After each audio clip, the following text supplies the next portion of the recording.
आजा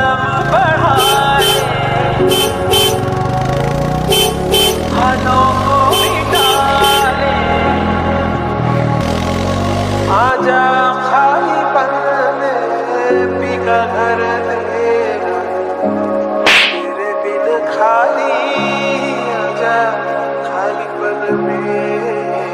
ওই ফকিনের ফোলা রাস্তার মাঝখান দিয়ে হাঁটস কেন? কয়বার হরণ দিছি, সরস না কেন? রাস্তা কি তোর বাপের?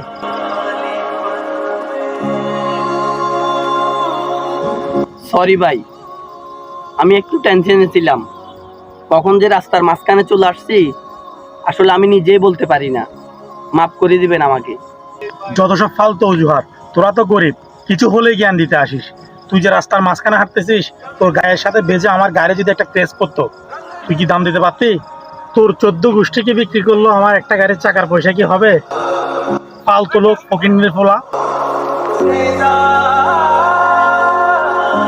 বন্ধু শান্ত হ, উনি তো বলছে উনি একটু টেনশনে ছিল, তারপরও তোর এরকম কাজটা করা উচিত হয় না।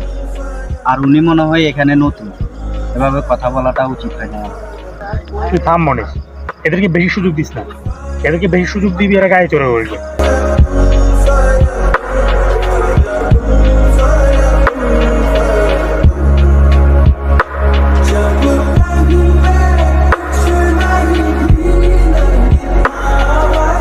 শুন বন্ধু, তুই যে কাজটা করছো ওটা সম্পূর্ণ ভুল। আর উনি তো দেখে মনে হচ্ছে এলাকায় সম্পূর্ণভাবে নতুন। তোর যদি রাগ উঠে এর চেয়ে বেশি পাগলামি করিস।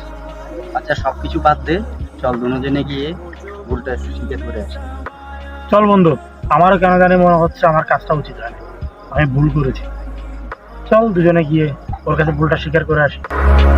जो मुझ में समाया वो जो तुझ में समाया वही वही आया।